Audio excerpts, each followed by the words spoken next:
So hi guys, welcome back to my channel, and today's video is going to be again a continuation of my Python basics playlist. And in the last video we discussed about Python list comprehension and how we can use loops to iterate over the list, how we can sort them, how we can copy them. And today's topic is about tuples and sets. Okay, so without further ado, we will get started. But before that, please subscribe to my channel and hit the bell icon for further notifications. So let's get started. So guys, I will just create all the headings here side by side. So first of all, what we are going to discuss is about tuples. Okay, so what are the features of the tuples? And the first feature of the tuple which makes it different from the list is that it is unchangeable. That means we cannot add, modify, or do any other, or even remove the element from the tuple. Okay, so basically once a tuple is created, you cannot change it, but you can add duplicate elements into it, and basically it is just like a list, but the only thing is that it is immutable. Okay, now let's see how to create a tuple. So in my data types video I already explained to you how we can create a tuple. So let's just create a tuple called as languages, and to create a tuple you always have circular brackets here, and you can just write here Python and just write here R and Java, and let's add C++.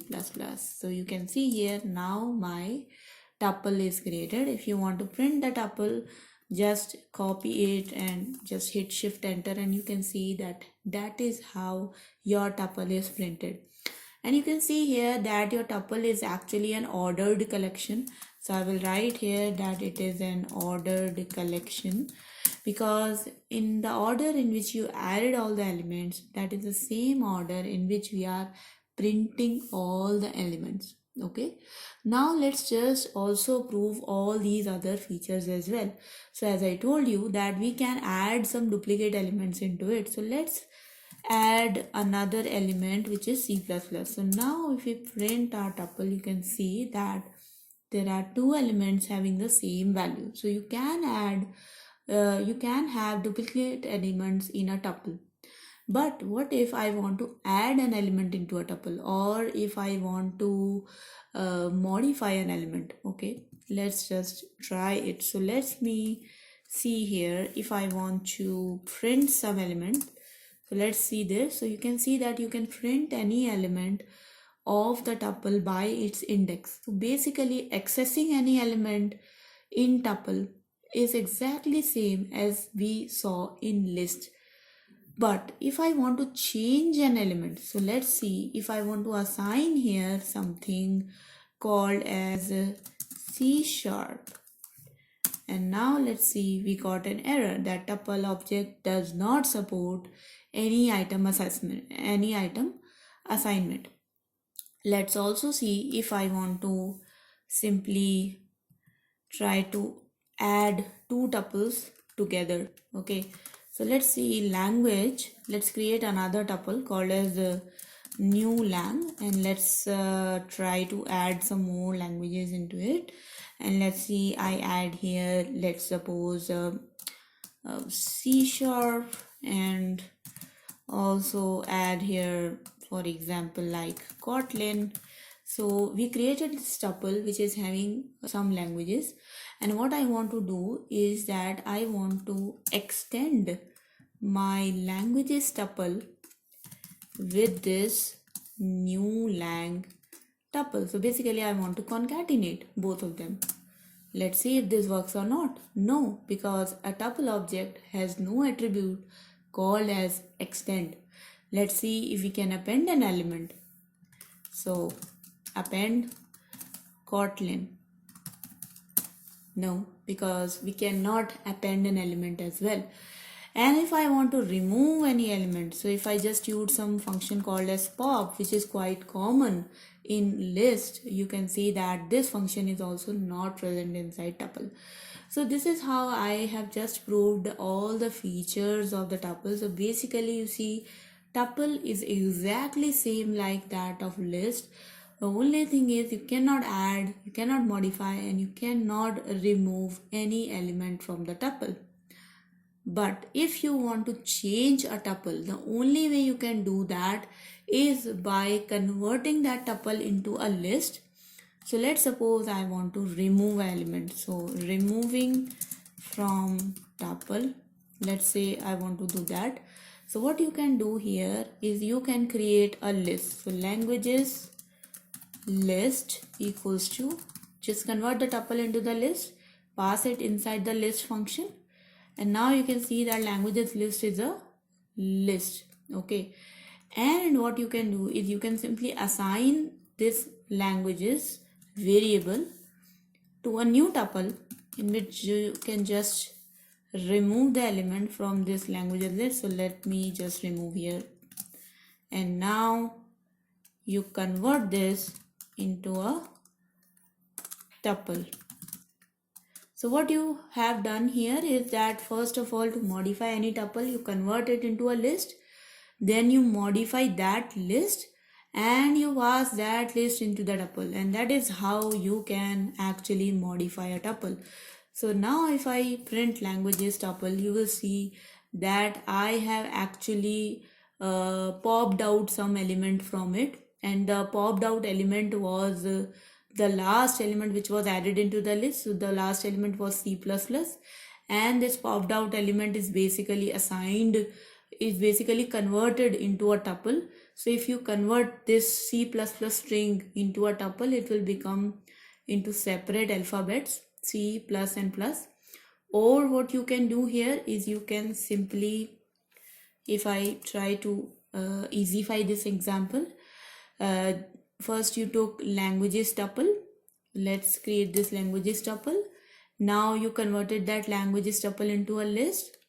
Now you removed one element from the list by using languages list dot pop, and now you simply passed that languages list into your tuple function, and now you created another tuple in which one element is less. And now if I printed it, you will see that my last element is simply removed.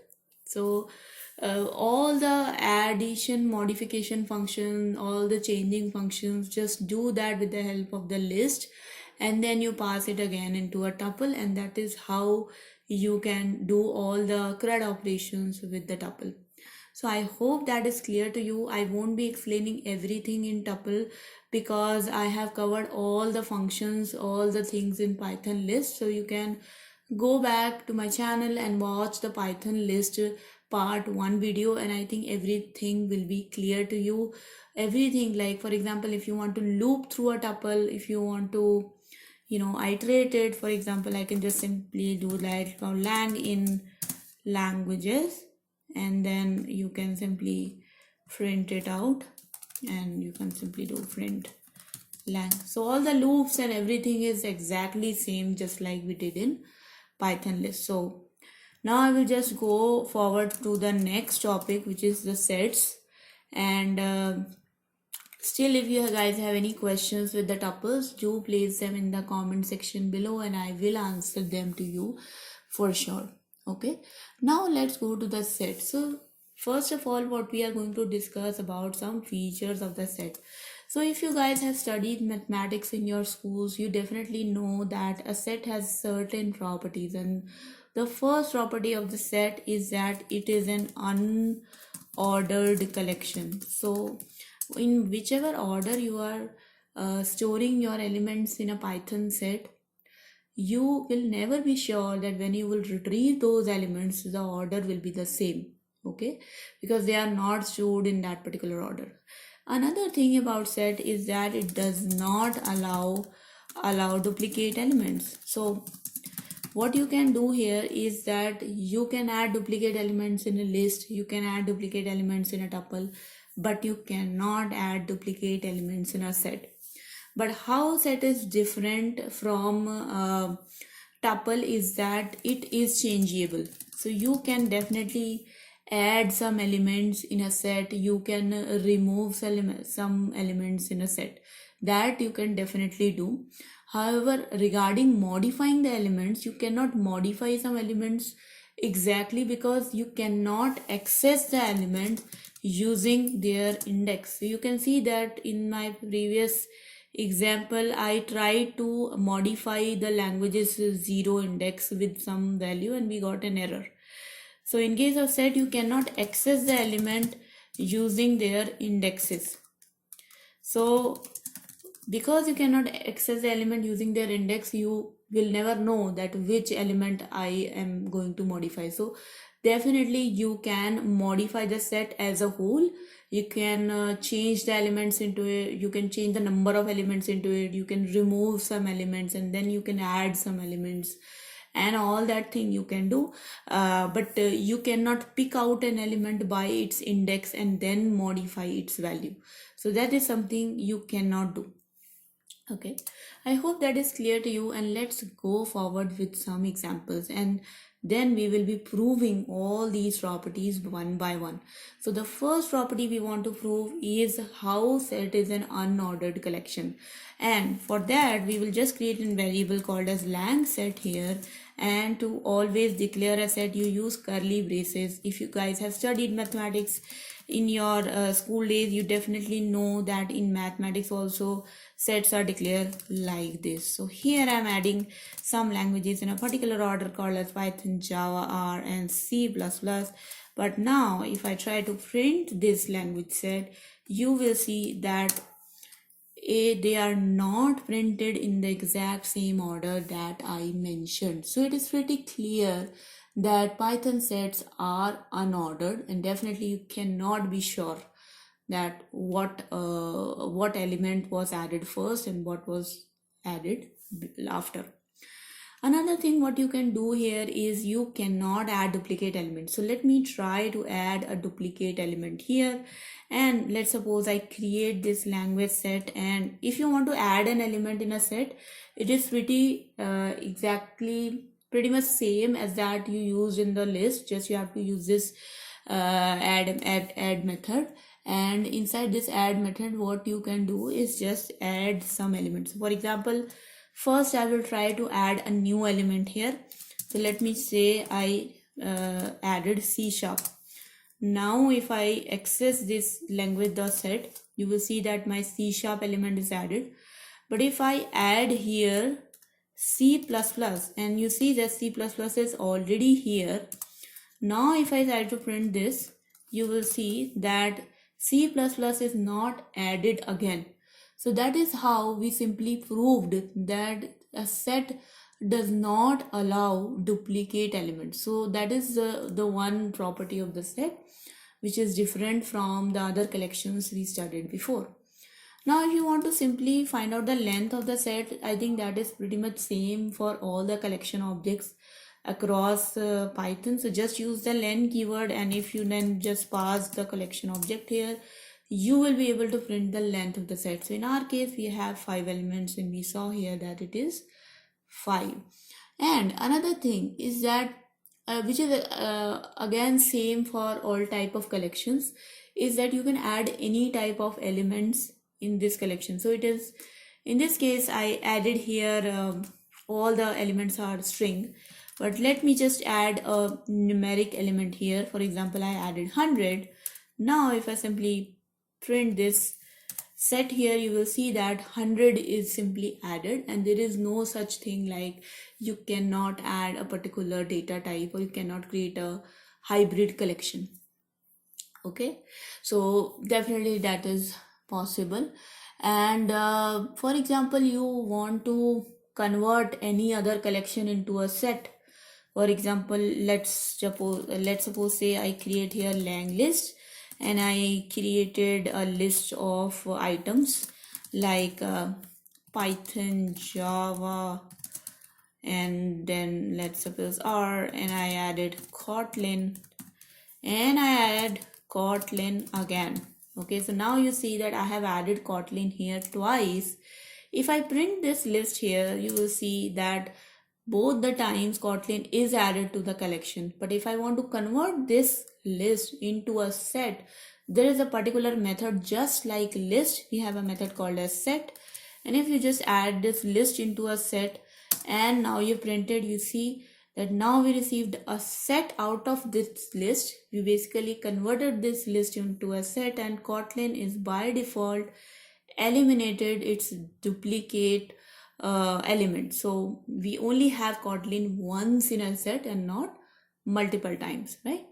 Similarly, you can use type method to check the type of your collection. So if I just pass my set here, the type of my set will be a set. Okay, so I hope this is pretty much clear to you, and I think it's very easy for you to understand because it is almost similar like that of list. The only thing is that you cannot have duplicate elements and you are obviously not able to be sure about the order. Okay, now you will say that okay, we cannot add element at a particular place. Obviously you see that in case of list, what we were able to do was that, so let's suppose I have this list here. I was basically able to do something like this, right? Lang 3 equals to something like a new language. Okay, and this was not giving any error, right? Now I cannot access an element by its index. So if I similarly do this thing here with lang set, like if I want to access the fourth element, so in case of my lang set, my fourth element is r, right? I mean, similarly any fourth element should be printed, but if I do this, you see I simply get an error that a set object does not support indexing. So if you guys have seen my Python list video, I was trying to access the elements using their index. I was doing something like this, that for x in range of lang list length. So I was doing something like this, like lang list length and then print lang list and then x. So basically I was trying to print elements using a loop and their indexes, right? I was doing something like this. But in case of our set, because you cannot access an element using its indexes, so this is definitely invalid. What you have to do in a set is you cannot do something like range, but you can definitely do something like this for x in lang set and then print x. Now you see what happens is that you can definitely print out an element using a for loop. You can access an element using a for loop. Just the thing is that you will not be sure which element will be printed first. Okay, so if you do not have any preference about which element you want to access first or which element you want to access last, I would suggest you can use set, because definitely it saves up on some of the memory because it is not allowing duplicate values, and it could be more efficient for you. Okay, now if you want to simply, so with the help of in keyword, you are basically checking out all the elements in a set. And if you just want to use an if loop, if condition to check if an element is present inside a set, just use something like this: if C++ in lang set, and you will see that every conditional if C++ in lang set, then maybe print is present. Okay, so you will see that this is how you can use conditional with sets, and this in keyword basically gives you a boolean value that this particular element is present inside a set, and if it is, it will return you true, otherwise it will return you false. Okay, so this is how you can basically access the elements in a set, and you can create a set. So you can basically create it and you can basically read it. Okay, now we will just see if you can we have already seen here that you can add an element in a set. So I think that I already showed you before how we can add an element. So just use this add function here and you can add any element inside a set. And now if you want to add one set inside a set, so for example, if you simply want to For example, if you remember in list we were having a function called as extend. So we could do something like this, like lang list dot extend, and then you can just 1 2 3 and add any sort of list to it, and then you would have you can just print it out and you will see that your language list is basically extended by those elements right here. In case of set, not to confuse you with the list function, but just I want to show you the mapping of the similar function in the set. In case of set, the method which we are going to use is called as update. So for example, in a set, if you want to add an element, add one element, you can use add. But if you want to add an entire set into a set, you will use update. Okay. And basically what you can do is you can not just add one set to another set, you can add an entire list to another set or an entire tuple to another set, basically just any collection. So as you see here, my language set is having all these elements, and what I want to do is I want to add more elements into it. So let's just add some more elements. For example, I will just add here some languages called as Kotlin, and some languages, for example, like some framework like Flutter, or some other thing like Jython, and all these languages. And now what I can see here is that this set is simply containing 3 more elements. You see, now if I see the length of the set using len function, you will just see that its length is increased to 10 elements. Okay, so definitely you can add any number of elements inside a set, and let's just see how you can remove some elements from the set.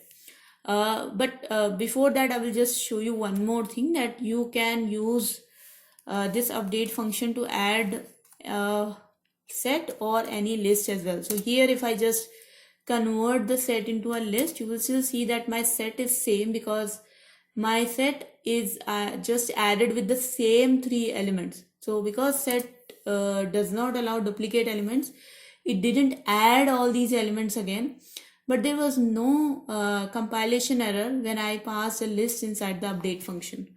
So that's how you can pass a list or a tuple or any other collection in the update function of the set. Your set will simply be extended. And now let's see how you can remove any element from the set. So there are some few functions which you can use. So removing an element, and let's study those functions. So the first function which we are going to study is called as remove.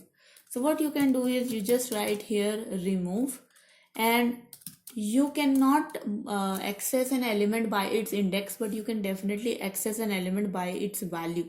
So if I just write the value here, that lang set dot remove Kotlin, and then if I simply print my language set, I will just see that this Kotlin value is simply removed from it, and now my set is having 9 values instead of 10 values. Okay, let's see if I try to remove some element which is not inside this set. So let me try to remove some language, for example JavaScript, which is not inside this set. And you see that I simply got an error, a key error, because this key is not present inside a set. So there is a way that you can prevent this error. Okay, let's see some other function which is called as discard. So if I use discard function and I simply pass here JavaScript, you will see that I didn't get an error. But if I print my set, it is just same as that it was before. So discard method, you can use the similar way as that of remove method. Just it will ignore if the value is not inside a set. It will not raise any error. Okay. Another function which we can use here is called as pop. Now you remember in list, the pop function was simply removing the last element added inside the list. But in case of set, we do not know the order of the set. So what happens in case of pop, it will just pop any element from the set. It could be any element. So just it's by chance that this is item, the item number 1. the item, the value is 1. But if you like do pop again, you can see the element could be, so some random element, like here now flutter is removed. So pop element will just remove any element from the set, any one element from the set, and you will never know which element is actually removed. The next function is that called as clear. So if you just use clear here, what it will do is that it will simply create an empty set, and what means is that simply all the values of your set are removed.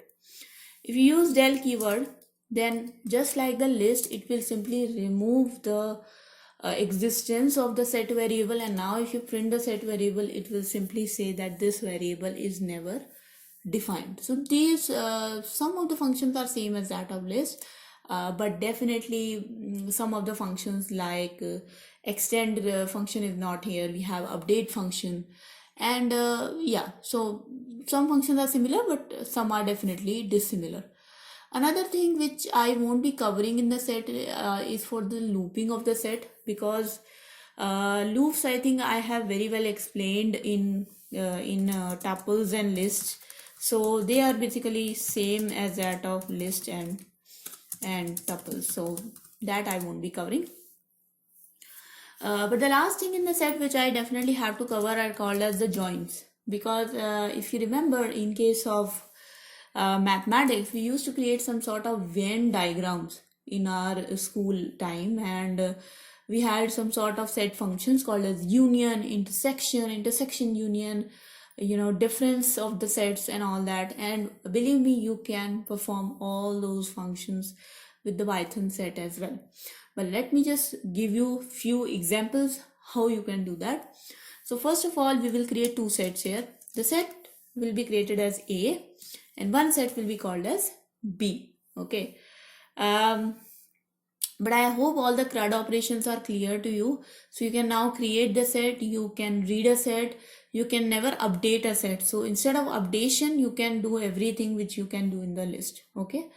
So now let's study the joins. So let's create two sets here. So let's suppose my set A is having the functions 1, 2, 3, 4. Okay, and my set B is having again some values which are 1, 5, 6, and 7. So both my sets are having 4 values. So maybe let's increase one value in the set B. Okay. Now we will do one by one all the set operations. So if you remember, just try to recall some of the methods you study in your mathematics class. The first method is called as union. Okay. So what we will create, we'll create a set C, and the set C will simply say A and union A union B. If you remember, this was something like that which we some symbol like that in maths, right?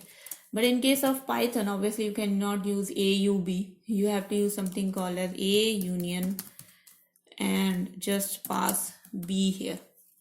And let's just see what C set will contain. If anybody could guess what C will contain based upon their mathematics lessons, I think it should be pretty simple, that if you do A union B, what it will do is that it will create a new set which is having all the elements of the B and all the elements of the A, but just discarding all the duplicate elements. So in our case, this set will become something like this. It will have all the elements of the A, 1, 2, 3, 4.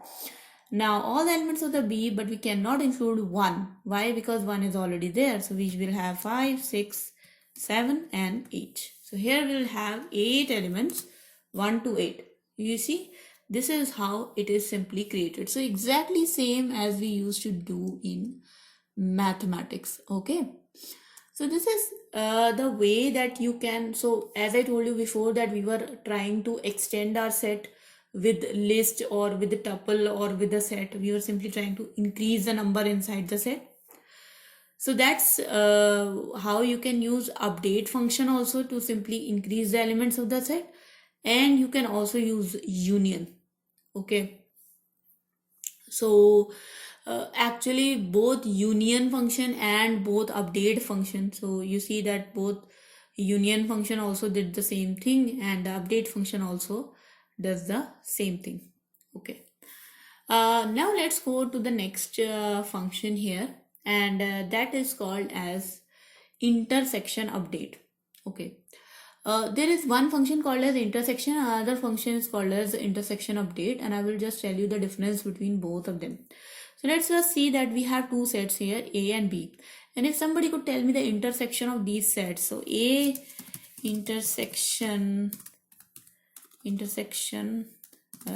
B, what will be the value? So basically A intersection B will become something called as 1, because A intersection B means all common elements between A and B. Okay, so if I create a new set called as A dot intersection and just pass here B.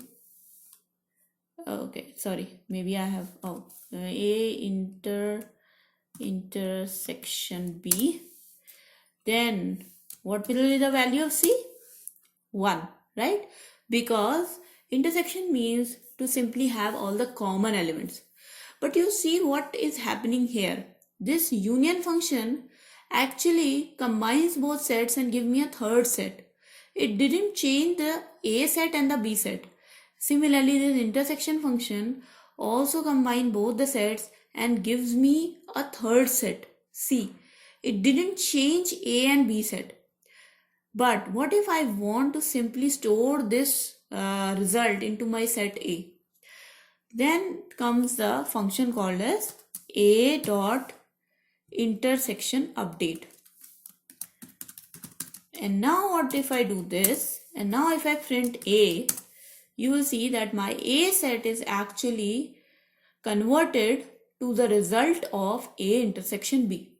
And that is what was happening in update as well, right? So if you do something like this, A union B, then your C set will be having the result. Okay. And if I instead of using A union B, if I have simply done something called as A update B, like if I have done something like this, A update B, and then if I would have printed print A, then this result 1 2 3 4 5 6 7 8 would be the result of A. Okay, so basically what update and intersection update does is that they actually create the result and they store it into the object which called that function. Okay, so I hope that is clear to you. So that is the difference between the intersection function and the intersection update function. And you see that both of them are actually working exactly like that which we do in the mathematics. Now in mathematics there used to be another something called as the difference of the set. So if my set is let's create the sets again. So let's create the set again now. And if I said something, I want to do something like this, like A minus B. Okay, let's print both the sets again. So print A and print B. So now if you simply think of this, if I do A minus B, what will happen? So in case of mathematics, if you do A minus B, what it will do is that it will simply include all the non-common elements inside A and B. So basically the common elements will be discarded and the non-common elements will be converted into a separate set. So in our case, the response will become something like this. It will become 2, 3, 4, 1 will be excluded, and then 5, 6, 7 and 8. Let's try to do this with the help of Python. So in case of Python, the equivalent of A minus B is called as A dot symmetric difference B. Okay, so basically this means A minus B. Now let's print C, and you will see that it is the exact same thing, only we discarded the common elements. Now just like we had intersection update and update function, if you simply do something like this, A symmetric difference underscore update. So if I simply do something like this, then the same result will be stored inside my a variable here. Now if I print a, it is actually modified to the result of a minus b. Okay, so I hope guys this is clear to you. Now you know what is the difference between the list, set, tuple, and they are one of the most important data types in Python. The next topic which we are going to cover is data dictionaries, which is actually really important. And I would request you guys to please subscribe to my channel and stay tuned for the next videos. Till then, thank you so much everybody. Stay safe, stay home, see you, and bye bye.